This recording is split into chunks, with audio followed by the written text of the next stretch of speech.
और परिवार में ये सब जानवर भी शामिल है। माने हमारे परिवार की जो विराटता है वो दुनिया में कहीं नहीं मिलेगी जहां परिवार में जानवर भी शामिल है। पशु भी हमारे परिवार का अंग है। आपको सुनकर हैरानी होगी, दुनिया में भारत के अलावा दूसरा कोई देश नहीं है जहां पशुओं की उसी तरह से सम्मान और पूजा होती है जैसे हम हमारे सास ससुर का करते हैं या दादा दादी नाना नानी का करते हैं।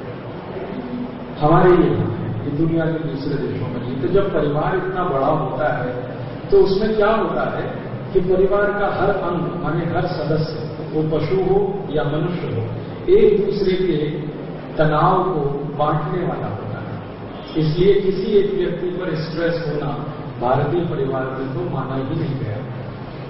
आपके मन में कुछ तकलीफ आ गई, आपने पिताजी से कह दिया या माताजी से कह दिया, माताजी ने किसी और से कह लिया, सुन लिया, उसका कोई समाधान ढूंढ लिया, ऐसा हमारे यहाँ चलता रहा। पिताजी माताजी से नहीं कह सके तो किसी और से कह दिया, उन्होंने पिताजी माताजी को कह दिया।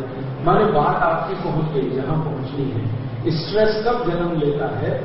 जब आपके मन में बहुत कुछ भरा हुआ हो, एकदम ऋणात्मक हो, नकारात्मक हो, और आप उसे किसी से शेयर करने की स्थिति में ना हो, या जिससे आप शेयर करना चाहते हो वो आपकी सुनने को तैयार हो।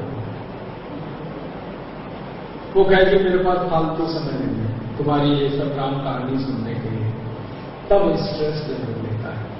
क्योंकि मनुष्य जो है ना, ये ऐसा बनाया गया है कि ये शेयरिंग ना करे तो ये पागल हो जाए। इसका दिमाग ऐसा मनुष्य का, ये अगर अपनी बात को किसी को कहे नहीं तो ये पागल हो जाए। शेयरिंग हमारे यहां बड़ी महत्व की है, बहुत महत्व की है। एक दूसरे से संवाद, एक दूसरे से संवाद, पूरी व्यवस्था हमारे परिवार की इसी पे चलती है। संवाद संवाद संवाद, पति पत्नी के बीच में, भाई भाई के बीच में, भाई बहन के बीच में, माता पिता के बीच में, बेटा और मां के बीच में, बेटा और पिता के बीच में, संवाद संवाद संवाद, ये सबसे महत्व का है हमारे भारत में। इससे ज्यादा बड़ी कोई चीज हमारे देश में नहीं मानी गई, इससे बड़ी कोई चीज नहीं मानी गई। आपने कभी घरों में सुना बातें करते हुए एक दूसरे को, कोई किसी से नाराज हो गया, मान लीजिए कोई किसी से नाराज हो गया, पति पत्नी से नाराज हो सकता है, भाई भाई से नाराज हो सकता है, बहन भाई से नाराज हो सकती है, कोई किसी से भी नाराज हो जाए, सबसे पहला काम क्या? बात नहीं करेंगे। यही होता है ना, बात नहीं करेंगे। पति पत्नी एक दूसरे से नाराज है, भाई भाई नाराज है, बहन भाई नाराज है, बेटा मां नाराज हो गई या मां बेटा नाराज हो गए, या बेटी मां नाराज हो जाए, कुछ भी एक दूसरे से कोई नाराज हो जाए तो पहला कदम बात नहीं करेंगे। दूसरा कदम खाना नहीं खाना, है ना। अब जैसे ही आपने फैसला किया बात नहीं करेंगे तो ये तो इतनी बड़ी बात होगी, सारा घर जुट जाएगा उसके लिए, बात नहीं करेंगे, ऐसा हो सकता है। तो बात तो करनी ही पड़ती है। तो फिर बीच में कोई आएगा, वो बात कराएगा, बात फिर शुरू हो जाएगी, सब खत्म हो जाएगा। यही होता है ना। दूसरा कदम शायद उठाना ना पड़े, खाना नहीं खाएंगे। अब खाना नहीं खाना ये तो बहुत मुश्किल बात है। आप उपवास करें तो कोई फर्क नहीं पड़ता किसी को, लेकिन आप साधारण दिनों में ये बोल दें घर में कि खाना नहीं खाएंगे तो पूरा घर ऊपर से नीचे हो जाएगा। खाना नहीं खा रहे, बात नहीं कर रहे। तो हमारे यहां तो तनाव को निकालने के लिए रास्ते हैं। जैसे प्रेशर कुकर में सीटी होती है ना, वो भाप निकालने का रास्ता है। एक तरह से सेफ्टी वॉल्व जिसको हम कहते हैं, हमारे परिवार में स्ट्रेस को निकालने के बहुत सारे रास्ते हैं, सेफ्टी वॉल्व हैं। बात नहीं करना आपने जैसे शुरू किया, स्ट्रेस पैदा हुआ, उस स्ट्रेस को खत्म करने के लिए पूरा कुटुंब जुट गया, पूरा परिवार जुट गया, पड़ोसी भी जुट गए और आखिर बात करा के ही मान लिया। ऐसे आप खाना नहीं खा रहे हैं, किसी बात में नाराज हो गए तो पूरा परिवार जुट गया, पड़ोसी जुट गए, खाना खिला के मानेंगे आपको, फिर उसके बाद रास्ते खुल जाएंगे। तो रास्ता खोलना हमारी सभ्यता और संस्कृति में बहुत गहराई से है। इसलिए भारतीय जीवन शैली में स्ट्रेस कभी नहीं। आप बड़े बड़े काम कर सकते हैं, काम करने से बोर हो सकते हैं, स्ट्रेस में नहीं आ सकते। आपकी बोरियत हो सकती है। जैसे माताएं कई बार, मेरी माँ कहती है क्या रोज रोज वो चकली पे रोटी बेलना, कुछ तो बोरियत आती है। हाँ आती है, कई बार मुझे भी बोरियत आ जाती है, क्या बार बार यही सब बोलना। बोरियत आ सकती है, आपको आ सकती है, मुझे आ सकती है, हम सबको आ सकती है, क्योंकि एक ही तरह का काम बार बार करें जिसमें कोई रस ना बचे तो बोरियत आना तो संभव है। अब जैसे मैंने माताओं को देखा वो गेहूं बीन रही है, कंकड़ निकाल रही है, कितना बोरियत का काम, एक ही तरह का काम बार बार। चावल बीन रही है, उसमें से ये चुन रही है, तो ये काम में मैं ये मान सकता हूँ कि बोर हो गए, ये तो ठीक है। लेकिन कोई ये कहे कि मुझे स्ट्रेस हो गया, ये नहीं है हमारे। स्ट्रेस नहीं, उसकी परचेजिंग वैल्यू खत्म हो गई, वो तो खत्म है, कागज का टुकड़ा फाड़ के फेंक दो। लेकिन उन लोगों ने उसी को भगवान बना रखा, डॉलर उनके यहाँ भगवान है, माने पैसा ही उनके यहाँ सब कुछ है। अमेरिका में कोई किसी से बात करेगा ये समझकर कि इसके बैंक बैलेंस में इतना पैसा है तो बात करेगा, नहीं तो नहीं करेगा। कोई आपको सम्मान देगा, इज्जत देगा, ये देखकर कि आपके पास इतनी संपत्ति है तो बात करने लायक है, नहीं तो कोई सवाल ही नहीं उठता, सम्मान देने का तो प्रश्न ही नहीं उठता। तो वहां क्या है, डॉलर सबसे बड़ा है, प्रमुखता में है, माने पैसा सबसे बड़ा है, प्रमुखता में है। और वो मानते हैं कि जिनके पास पैसा नहीं है उनके पास कुछ नहीं। वो इतनी सी बात नहीं समझ पा रहे, अब समझ जाएंगे थोड़े दिन में कि सब कुछ डॉलर से नहीं आता। आपके पास करोड़ों डॉलर हो सकते हैं, लेकिन जरूरी नहीं कि आपके पास सुख हो, शांति हो, प्रेम हो, सद्भाव हो, वात्सल्य हो, जरूरी नहीं। डॉलर आप खरीद के या डॉलर को इकट्ठा करके आप एसी तो लगा सकते हैं, लेकिन नींद आ जाए ये जरूरी नहीं। आप डॉलर्स को खर्च करके घर में सारी सुविधाएं जुटा सकते हैं, टीवी है, ये है, वो है, लेकिन आपका मनोरंजन हो जाए ये जरूरी नहीं। आप बहुत सारे पैसे इकट्ठे करके बहुत सारी फिल्में सवेरे से शाम तक इकट्ठे होकर देख सकते हैं, लेकिन जरूरी नहीं कि कोई फिल्म आपके दिल को गुदगुदा जाए, जरूरी नहीं। तो हमें सुख मिले, प्रेम मिले, शांति मिले, सद्भाव मिले, आनंद मिले, मनोरंजन का अंतिम उद्देश्य है आनंद की प्राप्ति, को जरूरी नहीं है डॉलर से हो जाए, वो तो बिना डॉलर के भी होता है हमारे यहाँ पर। वो इतनी सी बात अगर समझ लेंगे तो उनकी सारी सभ्यता में जो तकलीफ है वो खत्म हो जाएगी एक दिन में। अब वो तो नहीं समझ पा रहे हैं, हमारी मुश्किल ये है कि हम उनकी नकल में फंसते जा रहे हैं। हमारे देश में एक वर्ग इस तरह का बन गया है, 2-5% ही लोगों का वर्ग है, ज्यादा बड़ा नहीं है, उसमें आप भी हो सकते हैं, मैं भी हो सकता हूं, जिसने पैसे को भगवान माना। वो मानते हैं कि पैसा ही है, पैसा ही है, जो भी कुछ है पैसा, इसलिए पैसा कमाओ, पैसा कमाओ, पैसा कमाओ, पैसा कमाओ। तो जो लोग लग गए हैं इस दौड़ में, जिन्होंने सब कुछ पैसे को ही प्रमुखता दे रखी है, उनको मैं कहता हूं कि वो अमेरिका के अंधभक्त हैं या यूरोप की नकल कर रहे हैं। उनको ये बीमारी है जिसका नाम है डिप्रेशन। क्योंकि हर दिन आपकी एक ही कैलकुलेशन है, आज 50 करोड़, कल 60 करोड़, परसों 70 करोड़, फिर 100 करोड़, फिर 200 करोड़, फिर 500 करोड़, फिर 1000 करोड़, फिर 10,000 करोड़। मालूम नहीं है लाखों करोड़ों के बाद भी धीरू भाई अंबानी छोड़ के गया है। लाखों करोड़ों का एम्पायर है ना, गया भी यहां से ऐसे ही, और अच्छी मृत्यु भी नहीं मिली। वेंटिलेटर पे मरना हमारे यहां सबसे खराब मृत्यु। अब मृत्यु का भी सुख ना मिले तो लाखों करोड़ों किस काम मिले। हमारे यहां ये कहा जाता है जन्म लेने में तो बहुत दुख है, लेकिन मृत्यु तो सुख की ही, शांति की। मृत्यु तो हमारे यहाँ कल्पना की गई है सुख शांति से, वो तो हमारे हाथ में है, हम चाहे तो सुख शांति से मरें। अब वो भी किसी को नसीब नहीं हो रही है। 15 दिन किसी को वेंटिलेटर पर रखा हुआ, भले शरीर मर गया है लेकिन रखा हुआ है, तो ये तो सुख की मौत नहीं है, तो पैसे का मतलब क्या है।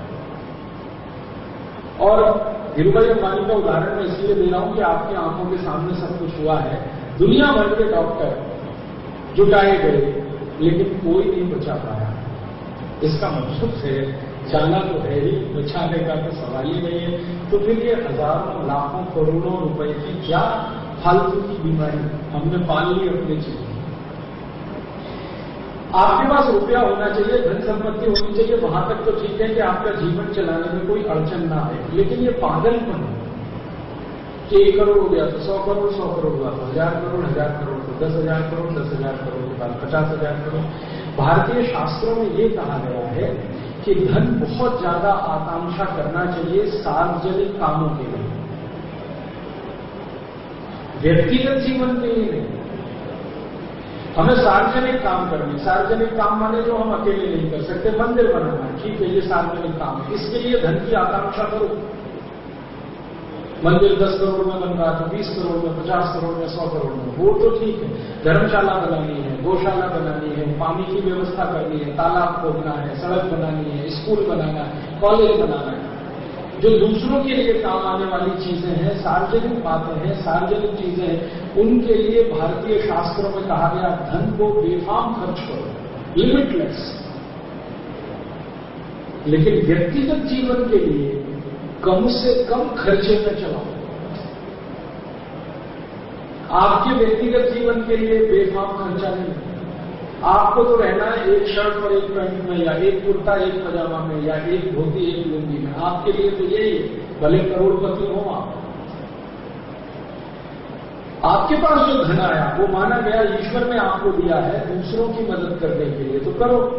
तो इसलिए हमारे देश में जो पुराने सेठिया लोग हैं ना, मैं बार बार तुलना करता हूं, घनश्याम दास बिरला और धीरूभाई अंबानी, एक अमेरिकन है, एक हिंदुस्तानी है। धीरूभाई अंबानी भारत में ही पैदा हुआ, दूसरे देश में पैदा नहीं हुआ। गुजरात के चोरवाड़ नाम के एक गांव में उसका जन्म हुआ। घनश्याम दास बिरला जी भी भारत में पैदा हुए, राजस्थान के एक गांव में उनका जन्म हुआ। दोनों का अंतर जरा करके देखिए। धीरूभाई अंबानी टोटली अमेरिकन आदमी, जन्म से हिंदुस्तानी, कर्म से बिल्कुल अमेरिकन और यूरोपियन, जिसने अपने जीवन में ये उद्देश्य तय कर लिया कि मुझे व्यक्तिगत जीवन इतना शान शौकत का रखना है कि सब देखकर मुझसे जले। दूसरी तरफ घनश्याम दास जी बिरला, उन्होंने एक संकल्प ले लिया कि मेरा व्यक्तिगत जीवन बिल्कुल सादा होना चाहिए, सार्वजनिक जीवन में मैं उतना खर्च करूं लोग उससे मेरी तुलना करें या कॉम्पिटिशन करें। तो घनश्याम दास जी बिरला ने सार्वजनिक जीवन को बेफाम खर्चे के लिए तय कर दिया, तो उन्होंने बिरला मंदिर बनवा दिए। हिंदुस्तान में किसी भी गांव में चले जाओ बिरला मंदिर मिल जाएगा। एक भी अंबानी मंदिर दिखा दो पूरे हिंदुस्तान में तो आप कहो मैं हार जाऊं। एक भी अंबानी मंदिर दिखा दो पूरे हिंदुस्तान।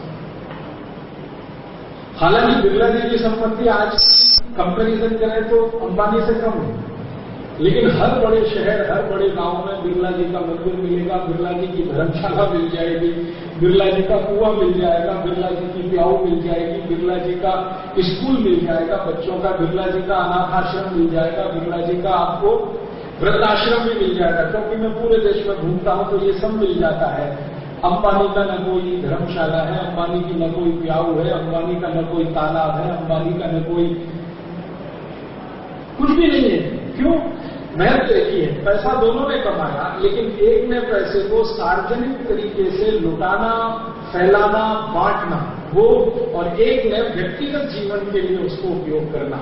अब अंबानी का बेटा है, उसने अपनी पत्नी को गिफ्ट दिया हवाई जहाज। हवाई जहाज गिफ्ट किया, 400 करोड़ का या 500 करोड़ का हवाई जहाज गिफ्ट किया पत्नी को। लेकिन वो 400 करोड़ में हिंदुस्तान में 40,000 तालाब बन जाए, उसके लिए अंबानी के पास कुछ नहीं। खर्चा ही किया ना 400 करोड़ में, तो तालाब पे नहीं, पत्नी को हवाई जहाज गिफ्ट करके, ताकि सारी दुनिया जाने कि मैं इतना बड़ा कि मेरी पत्नी 400 करोड़ का हवाई जहाज ले गिफ्ट में। अब उनका बेटा एक घर बना रहा है बंबई में, अब पता नहीं कितने माले का है वो, पता नहीं 10 या 15 या 20 या 25। अपने रहने के लिए जो आदमी, मैं आदमी हूं, आप आदमी हैं, 6 फीट की लंबी और 1.5 फीट की सीट पे हम सो जाते हैं। रेल की बर्थ, रेल की बर्थ 6 फीट लंबी होती है, 1.5 फीट चौड़ी होती है, उसमें खूब अच्छी नींद आ जाती है। अब वो स्थिति को ध्यान में रखकर कोई घर बना रहा है जिसमें 36 माले, 40 माले, 50 माले, पता नहीं कितने रहने वाले 2-3, ये व्यक्तिगत धन का प्रदर्शन, ये सबसे खराब माना गया भारतीय संस्कृति में, सबसे खराब। और वही धन आप सार्वजनिक रूप से खर्च कर रहे हैं, दूसरों के लिए खर्च कर रहे हैं, तो सबसे अच्छा माना गया। इसलिए मैंने कहा पुराने सेठिया जितने लोग हैं वो लुंगी और बनियान में ही मिलेंगे, लेकिन उनकी बनाई हुई हजारों धर्मशालाएं, हजारों गौशालाएं, हजारों स्कूल, हजारों कॉलेज आपको मिलेंगे, दवाखाने मिलेंगे, धर्मार्थ दवाखाने मिलेंगे, फोकट में चिकित्सा हो रही। ये पुराने सेठिया लोगों ने हिंदुस्तान में ध्यान रखा, मतलब भारतीय संस्कृति से वो अलग नहीं हुए धन को कमाते हुए। ये अमरीकियत और यूरोपियत है जिसमें हम अपने ऊपर सबसे ज्यादा खर्च करें, दूसरों को भूल जाएं, और ये जानने के बाद भी कि धन उनका नहीं है। धीरूभाई अंबानी परिवार सबसे ज्यादा कर्जदार है इस देश के लोगों का। लोगों से इकट्ठा किया हुआ पैसा उनका अपना नहीं है। लोगों को शेयर्स बेचे हैं, डिवेंचर्स बेचे हैं, लोगों ने पैसा लगाया है, वो लोगों के कर्जदार हैं, फिर भी इतने बेशर्म है कि लोगों के पैसे को अपने ऊपर खर्च करें। ये अमरीकियत है। इस अमरीकियत को हिंदुस्तानियत से थोड़ा अलग करके देखेंगे, डिप्रेशन इसमें से निकलता है।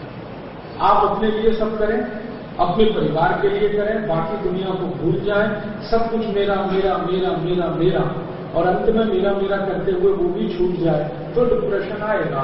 और उस डिप्रेशन से निकलने का भी रास्ता उनके पास तो है नहीं, बीमारी तो है, रास्ता नहीं। अपने पास बीमारी नहीं है लेकिन रास्ता है। भारत में ये बीमारी कभी रही नहीं, हजारों साल से हुई नहीं, क्योंकि हमने ऐसी संस्कृति, ऐसी मान्यता, ऐसी परंपरा बनाई इस देश में कि इस तरह की बीमारियां आए नहीं हमारे जीवन में। सामूहिकता हमारे जीवन में, परिवार हमारे जीवन में, परिवार और सामूहिकता के साथ दूसरों को ज्यादा से ज्यादा सुख देने की आकांक्षा हमारे मन में। हम सब इस बात के लिए परेशान रहते कोई दूसरे को दुख ना हो हमारे कारण। घर में कोई मेहमान आ जाए तो इतनी चिंता, इतनी परेशानी कि उसको कोई तकलीफ ना हो जाए हमारे घर में। हालांकि कुछ होती नहीं है, लेकिन हर 10 मिनट में पूछते रहते कोई तकलीफ तो नहीं, कुछ नहीं है, मालूम है, फिर भी पूछते रहते तकलीफ तो नहीं हमारे घर में आने से। खाना तो बराबर था, बहुत स्वादिष्ट है, फिर भी पूछ ले खाना तो बराबर था, पसंद तो आया आपको। माने हम इतनी चिंता करें जब दूसरे की, तो डिप्रेशन और स्ट्रेस, ये सारा खेल हार्मोन्स का। किसी को डिप्रेशन हो जाए, किसी को स्ट्रेस हो जाए, किसी को ना हो। एक ही कंडीशन में रहने वाले दो लोग हैं, एक को स्ट्रेस है, डिप्रेशन है, दूसरे को नहीं है। कारण एक ही है कि एक में स्ट्रेस हार्मोन्स बहुत है, दूसरे में बिल्कुल नहीं है। अब स्ट्रेस हार्मोन्स अगर नहीं है तो सवाल ही नहीं उठता डिप्रेशन स्ट्रेस का। हमारी मान्यता परंपरा में ऐसा ही है। जो भी आप ध्यान देंगे भारतीयता में, जो भी कुछ अच्छा है वो सब स्ट्रेस फ्री करने के लिए है, डिप्रेशन फ्री करने के लिए। तो ये डिप्रेशन, स्ट्रेस, ये हमारी बीमारी तो है नहीं, विदेशों से आई हुई बीमारी है। और ये तब से आई हमारे देश में जब से अमेरिका के रास्ते पे हमने चलना शुरू कर दिया। और आजकल ये बीमारी हिंदुस्तान के हर उस आदमी में दिखाई दे रही है जो अमेरिका आधारित जीवन जी रहा है। हमारे यहां दो वर्ग बन गए हैं साधवी जी, बिल्कुल स्पष्ट दिखाई देते हैं। एक हिंदुस्तान है और एक अमेरिकी हिंदुस्तान है। एक भारत है, एक अमेरिकी भारत है। ये अमेरिकी भारत किसका है? शेयर बाजार वालों का, जुए से पैसे कमाना। ये अमेरिका में सबसे ऊंचा माना जाता है। अमेरिका में तो पैसा कमाना ही सबसे ऊंचा है। कैसे भी कमाओ, जुए से कमाओ, रंडीबाजी से कमाओ, दारूबाजी से कमाओ, अफीम बेच के कमाओ, गांजा बेच के कमाओ, हेरोइन बेच के कमाओ, हथियार बेच के कमाओ, बम बेचकर कमाओ, गोला बारूद बेच के कमाओ, पैसे कमाओ। हमारे यहां साधन का बहुत महत्व है, साध्य से भी ज्यादा। भारतीय संस्कृति में कहा गया भाई पैसे कमाओ धर्म के साथ, अधर्म करके नहीं। हमारे यहां 4 उपाय माने जाते हैं, धर्म, अर्थ, काम, मोक्ष। उसमें धर्म पहले है, अर्थ बाद में है। समझ के धर्म के साथ पैसे कमाओ, माने बेईमानी से, चोर बाजारी से, जुआबाजी से, रंडीबाजी से, वेश्यावृत्ति से, शराब पिला के, लोगों को जहर खिला के, अफीम बांट के, गांजा बांट के, हथियार बांट के पैसे मत कमाओ। ये हमारे यहां धर्म के साथ है। धर्म के रास्ते पे चल के पैसा कमाओ। हमारे यहां भारत का एक हिस्सा अभी भी ऐसा है जो धर्म के रास्ते चल के पैसा कमा रहा है और उसी को जीवन को श्रेष्ठ मानता है। लेकिन एक वर्ग 4-5 करोड़ लोगों का ऐसा बन गया इस देश में जो कहता पैसा कमाओ, जैसे भी कमाओ पैसा। तो शेयर बाजार में लगा के पैसा बनता है तो उसको बनाओ, 100 का 1000 बनता है, 1000 का 10,000, 20,000 का 20,000, 20,000 का 50,000, तो लगा दिया। अब रोते हैं, क्या करेगा जी करेगा। अच्छा, बड़ी विचित्र बात है, ये अमरीकी भारतीय लोग भारत में रहते हैं, अमरीकी स्टाइल से जीवन चलाते हैं अपना। वो फोन मेरे जैसे लोगों को करते हैं, आप बताओ शेयर बाजार का क्या होगा, कल परसों क्या होगा, एक हफ्ते बाद क्या होगा। मैंने कहा मुझे क्या मालूम, आज तक मैंने ना शेयर खरीदा, ना बेचा, ना पैसा लगाया, है ही नहीं मेरे पास। फिर भी आप बताओ, क्यों बताऊंगी, ताकि हमें भविष्य का फैसला करना है, किसमें लगाए किसमें नहीं लगाए, कहां से निकाले, किसको बेचे किसको रखे। तो मैं उनको एक ही जवाब देता हूं, भैया ये तो सब डूबेगा, हाँ ये तो सब डूबेगा। आपको अगर याद हो तो श्रेयांश हॉल में मैंने इस पर 1.5 घंटे व्याख्यान किया था कि अमेरिका तो डूबेगा, यूरोप भी डूबेगा।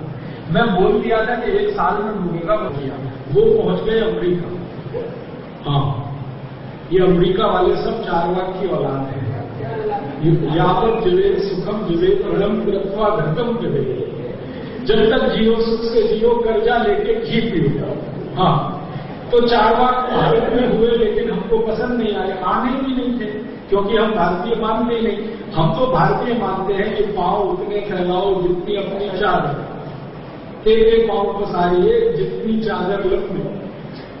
तो हम तो ये मान्यता वाले, तो हमने पसंद नहीं किया, मारपीट के निकाल दिया उनके विचार को भी, और उनको भी कहीं भटकते पहुंच गए। अमेरिका यूरोप वाले उन्होंने सिर चढ़ा लिया, हाँ ये बहुत बढ़िया फिलोसफी, कर्जा लेके दी पियो।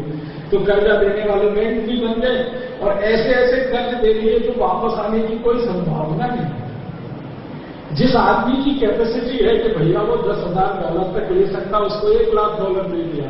जिसकी कैपेसिटी है $1,00,000 तक, उसको $10,00,000 दे दिया। जिसकी 10 लाख की, उसको $1 करोड़ दे दिया। तो वो डूबना ही था। और अमेरिका इतना हरामी और बेईमान देश दुनिया का कि दूसरों से लूट पाट के इकट्ठा करके अपने लोगों को देना शुरू किया, जो कर्जे के रूप में, बिना वापस आने की गारंटी के। डूब गया सब कुछ। अब वो डूबा है तो उनके आधार पर चलने वाले सब डूबेंगे कि नहीं डूबेंगे। हमारे भारत में पूरी अर्थव्यवस्था में 4-5% का जो हिस्सा है, जो डॉलर डिपेंडेंसी वाला है, अमेरिकन डिपेंडेंसी वाला, ये सब डूबेगा। इसको कोई नहीं बचा सकता, भगवान भी नहीं बचा सकता। शेयर बाजार अभी 10,000 पॉइंट पे है, ये अभी और नीचे आएगा, 7,000, 6,000, 5,000। आप तय कर दो क्या करना। हाँ, मैं तो आपको स्पष्ट कह रहा हूं, ये तो अभी और नीचे आएगा। 10,000 तो कुछ भी नहीं, क्योंकि इसमें दम क्या थी जो 20,000 पहुंचाई। कौन सी ऐसी खास बात भारत में हुई थी कि 20,000 पहुंच गया। क्या भारत की गरीबी बढ़ गई थी, बेकारी बढ़ गई थी, सुख संपत्ति इतनी आ गई थी कि 20,000। इसको तो फुग्गा बुलाया, गुब्बारा बनाया तो फटेगा ही, एकदम इसी के बाद हो जाएगा। इतनी मोटी अकल है हम सबकी कि अगर हम इतना भी नहीं समझ सकते तो फिर तो आपका डूब जा रही, ठीक है पैसे का, कि भाई अपने जीवन के ऊपर खर्चा कम से कम करेंगे। व्यक्तिगत जीवन हमारा एकदम सिंपल होगा, एकदम सिंपल। एकदम सिंपल से मतलब 2 शर्ट और 2 पैंट में काम चलता है तो उतना ही रखेंगे। एक जोड़े जूते में काम चलता है तो उतना ही रखेंगे। एक तौलिए में काम चलता है तो उतना ही रखेंगे। मतलब सीधा सा अपरिग्रह,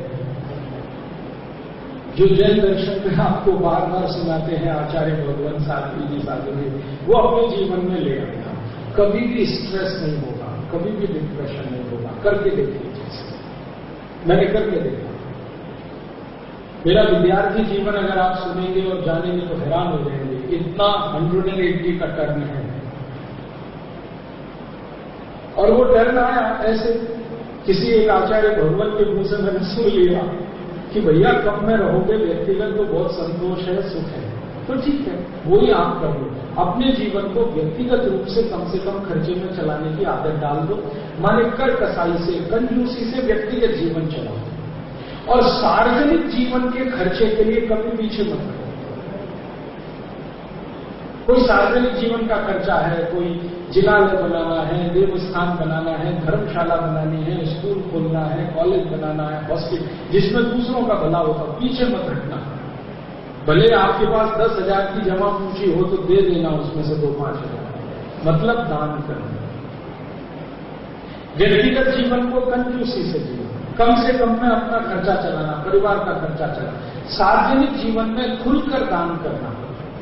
ये जिसने सीख लिया वो कभी स्ट्रेस में नहीं आ सकता, डिप्रेशन में नहीं आ सकता। और इसका उल्टा किया आपने कि व्यक्तिगत जीवन में बहुत हमारा हो जाए, खर्चा बढ़ता जाए और उसको हम निभाने के लिए, निकालने के लिए 20-20 रास्ते खोजते जाएं, तो डिप्रेशन में आपको आना ही पड़ेगा, स्ट्रेस में जाना ही पड़ेगा।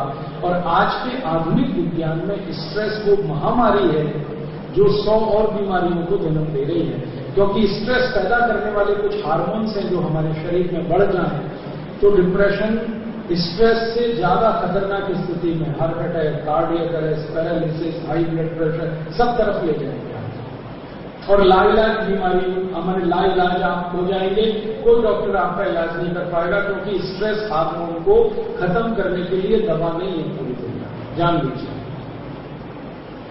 स्ट्रेस हार्मोन को अमेरिका और यूरोप वाले भी कंट्रोल करना सिखाते हैं, खत्म नहीं कर पाते, तो उनसे कहते हैं योग करो, प्राणायाम करो, माने भारतीय तरीके ही बताते हैं। योग करो, प्राणायाम करो, ध्यान करो, भावात्मक ध्यान करो, ट्रांसेंडेंटल मेडिटेशन करो। और हिंदुस्तान के ऐसे बहुत सारे योग गुरु जिनको समझ में आ गया कि यूरोप और अमेरिका में मेंटल स्ट्रेस और टेंशन बहुत है, उन्होंने इतना बड़ा व्यापार किया इसका, योग और प्राणायाम का, कि वो अब एक बड़ी बड़ी कंपनी से बड़े हो गए, क्योंकि लोगों को जरूरत है। तो लोगों को जो जरूरत है स्ट्रेस को कंट्रोल करने की, या लोगों को जो जरूरत है टेंशन को कम करने की, उस जरूरत को पूरा करने के लिए तरीके भारतीय ही हैं।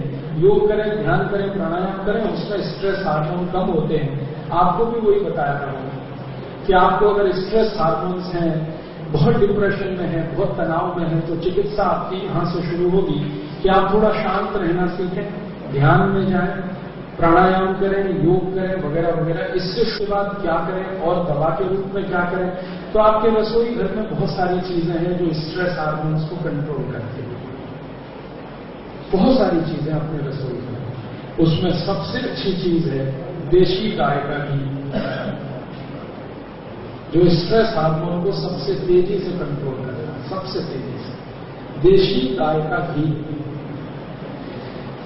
क्या करना है, देशी गाय के घी का उपयोग करना है। इसके 20 तरह से उपयोग है। उसमें सबसे अच्छा है दूध में डाल के पीना। जिनको भी स्ट्रेस बहुत होता है, जिनको तनाव बहुत होता है मन में, हमेशा छोटी बातों से लेकर बड़ी बातों तक, तो गाय के घी का उपयोग करें। दूध में डालकर पिएं, दाल में डालकर खाएं, सब्जी में डालकर खाएं, रोटी पे ना लगाएं। गाय का घी रोटी पे खाने के लिए नहीं है, दूध में डाल के पीने के लिए है, दाल में डाल के खाने के लिए, सब्जी में डाल के खाने के लिए, पानी में डाल के भी पी सकते हैं। तो ये एक तरीका। दूसरा तरीका, गाय के घी का उपयोग करें नाक में डाल के सोते समय। स्ट्रेस हार्मोन्स जितने भी शरीर में हैं वो सब मस्तिष्क की ग्रंथियों से संचालित है। मस्तिष्क की ग्रंथियों के बारे में जो लेटेस्ट रिसर्च है वो ये है कि गाय का घी मस्तिष्क के हर उस हिस्से में पहुंच सकता है जहां डॉक्टर भी नहीं पहुंच सकता, दवा भी नहीं पहुंच सकती, गाय का घी वहां पहुंच जाता है।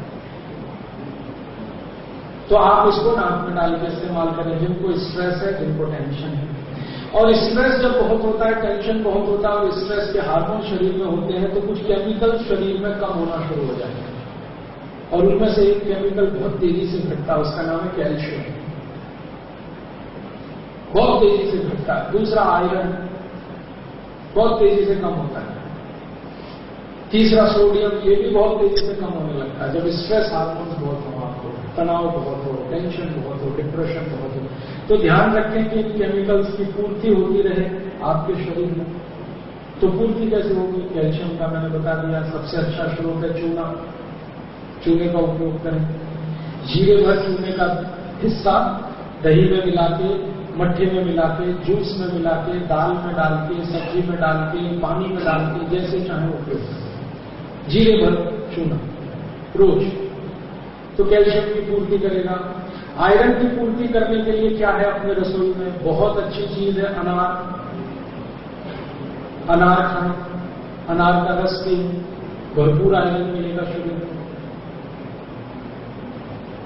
फास्फोरस की कमी है, फास्फोरस भी कम होता है जब स्ट्रेस हार्मोन बहुत सक्रिय होते हैं शरीर। तो फास्फोरस की कमी के लिए क्या करें, उसकी पूर्ति के लिए क्या करें, अमरूद खाएं, जाम खाएं, जाम कहते हैं उसको, पेरू, जाम, अमरूद, गुआवा खूब खाएं, भरपूर फास्फोरस है। और फास्फोरस के तो हरे पत्ते की सब सब्जियां खाएं, भरपूर फास्फोरस है।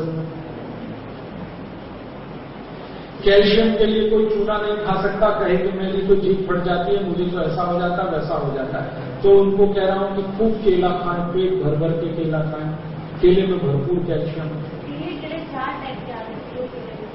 है। केले में आपने बोला कि हाँ, सबसे ज्यादा कैल्शियम पीले केले में है, हरे केले में उससे कुछ कम है, लाल केले में आयरन सबसे ज्यादा है। देखो कैल्शियम बिना तो कोई केला है नहीं, कैल्शियम तो सब में कम ज्यादा, तो पीले केले में सबसे ज्यादा, हरे केले में उससे कम, लाल केले में और कम, लेकिन लाल केले में आयरन सबसे ज्यादा। तो ध्यान रखना है, कोई चीज प्रकृति ने किसी चीज में ज्यादा दे दी तो आयरन सबसे ज्यादा लाल केले में, जिनको आयरन की कमी है वो लाल केला खाए, जिनको कैल्शियम की कमी है वो पीला केला खाए, जिनको फास्फोरस की कमी है वो हरा केला खाए। हर हरी चीज में भरपूर फास्फोरस है, मोटी सी बात याद है, हर हरी चीज में भरपूर फास्फोरस है। और हर हरी चीज पकने के बाद जब पीली हो जाती है तो कैल्शियम बढ़ता है। आम है, कच्चा है, फास्फोरस से भरपूर है, कोई पकेगा तो कैल्शियम आ गया उसमें, फास्फोरस तो रहेगा ही, थोड़ा कैल्शियम।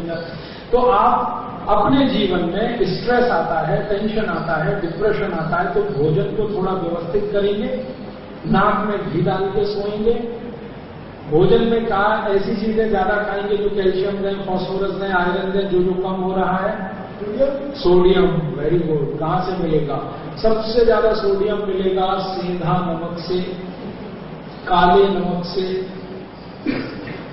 सबसे ज्यादा सोडियम मिलेगा। अगर सोडियम कम हो रहा है तो सेंधा नमक, और सोडियम पे ध्यान इसलिए देना पड़ेगा कि ये जो सोडियम ही है, मैंने आपको बताया था कि थोड़ा कम हो गया तो तुरंत पैरालिसिस, इमीडिएट।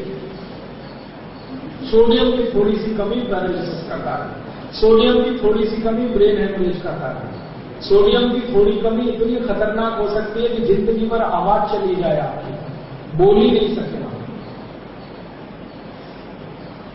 तो सोडियम की कमी पूरी करेंगे सेंधा नमक से, काले नमक से, कैल्शियम की कमी पूरी करेंगे भरपूर केला खा के, फास्फोरस की कमी पूरी करेंगे अमरूद, गुआवा आदि आदि खा के, आयरन की कमी पूरी करेंगे अनार खा के, दालिम का रस पी के, ठीक है। और स्ट्रेस हार्मोन्स को कम करने के लिए जो मदद करेगा, गाय का घी नाक में डाल के भी सोएं और घी में डाल के भी पिए, सॉरी दूध में डाल के भी पिए। और चूना कैल्शियम के लिए भरपूर है। और मैंने आपको बताया था कि कैल्शियम एक चीज की पूर्ति कर लीजिए, बाकी वो अपने आप सब कर लेता है। कैल्शियम जैसे ही बढ़ता है वो आयरन को बढ़ा लेगा, फास्फोरस को बढ़ा लेगा, सोडियम को बढ़ा लेगा, उसकी अपनी कैपेसिटी है। इसलिए कैल्शियम की चिंता थोड़ी ज्यादा करें, कैल्शियम की चिंता थोड़ी ज्यादा करें, ठीक है। तो केले भी बहुत टाइप छोटे आते हैं, देखिए जितना छोटा केला उतना कैल्शियम से बड़ा, माने भगवान ने जितनी छोटी चीजें बनाई है वो सब ज्यादा अच्छी है बड़ी चीजों की तुलना है। हाँ, यस। आप कभी बाजार में जाओ, आंवला रखा है खूब बड़ा बड़ा और छोटा छोटा पहले ले, बाजार में गए बैंगन रखा एक बड़ा एक छोटा, छोटा पहले ले, बाजार में गए केला छोटा है पहले ले लो, आप बाजार में गए करेला है, करेला एक बड़ा भी है और एक छोटा भी है, छोटा पहले ले। हर छोटी चीज गुणों से भरपूर है। अलग जाति के वो चारों जाति, जिसमें साइज छोटा होगा कैल्शियम ज्यादा होगा, सीधी सी बात, साइज जितना बड़ा कैल्शियम उतना। हर चीज के लिए ये नियम लागू है, छोटी चीज सबसे अच्छी, और ध्यान रखना है चमकती हुई चीज सबसे खराब। चमकाने के लिए जो केमिकल लगाए गए हैं उनको छोड़ना। हाँ, एक तीसरी चीज, एक बहन जी ने कल मुझे पूछा था, मैं भूल गया उनका नाम, उन्होंने कहा था थोड़ा रंगों के बारे में भी बता देना, तो मैं अभी आपने पूछा था तो अभी ये याद आ गई तो बता रहा हूं। भगवान की बनाई हुई चीजों में, प्रकृति की बनाई हुई चीजों में रंग जितना गहरा होगा क्वालिटी उतनी अच्छी होगी। अब जैसे बैंगन है, बैंगन के बारे में मैं शास्त्र की बात कर रहा हूं। बैंगन है भगवान का बनाया हुआ नीले रंग का है ना। नीले रंग का बैंगन जितना नीला ज्यादा होगा क्वालिटी उतनी अच्छी होगी। जामुन है, जामुन जितना नीले रंग का होगा उतनी अच्छी क्वालिटी होगी। भगवान का बना, ऊपर से रंग नहीं लगा। केला, संतरा, मौसम्बी, अमरूद, आम, रंग जितना गहरा होता जाएगा क्वालिटी बढ़ती जाएगी। तो आप सबसे अच्छा रंग कौन सा? सबसे अच्छा रंग नीला। वो तो विज्ञान में आपने पढ़ा ना, विप्योर। वायलेट सबसे पहले है ना, उसी हिसाब से वायलेट सबसे अच्छा। फिर उसके आगे ध्यान रखिए विप्योर लिख लीजिए, VIB। ये तो सब 7वीं कक्षा में है, अपने घर के छोटे भाई बहनों से भी पूछ सकते हैं। मेरा सिर्फ इतना है कि विप्योर में जो रंग सबसे पहले है क्वालिटी उसमें सबसे ऊंची है। मैंने इसका अपने जीवन में 12 साल करके देखा है कि नीली रंग की वस्तुएं जितनी ज्यादा मैं किसी को खाने के लिए बोला उतनी ही जल्दी उसकी सभी बीमारियां ठीक हुई बिना दवा के। डायबिटीज सबसे जल्दी ठीक हुई, हाइपरटेंशन माने हाई ब्लड प्रेशर ठीक हुआ, कोलेस्ट्रॉल डिपॉजिट, ट्राइग्लिसराइड डिपॉजिट, सभी चीजें ठीक हुई। तब से मेरे ध्यान में आया कि नीले रंग की चीजें सबसे अच्छी। उसके बाद इंडिगो, इंडिगो समझते हैं, आसमानी, नीला, आसमानी, इस तरह से आगे आगे बढ़ेंगे। और विप्योर में लाल सबसे अंत में है, रेड सबसे खराब। हाँ, आपके लिए सबसे खराब। अमेरिका यूरोप वालों के लिए एप्पल बहुत अच्छा, आपके लिए उतना अच्छा नहीं है क्योंकि ये तासीर और वातावरण के प्रतिकूल है। चेन्नई में एप्पल हो सकता है नहीं, तो चेन्नई के लिए अनुकूल नहीं। हिमाचल वाले खाएं, जम्मू कश्मीर वाले खाएं, उनके लिए अनुकूल है क्योंकि ठंडे का फल है, आप ठंड में नहीं रहते। आपके यहां जो ज्यादा हो सकता है वो आपको खाना। केला बहुत होता है, खूब पेट भर के खाओ, लेकिन सेब पेट भर के खाओगे तो तकलीफ करेगा। सेब उनको खाना है जो जम्मू कश्मीर और हिमाचल में रहते हैं, पेट भर के खाएं।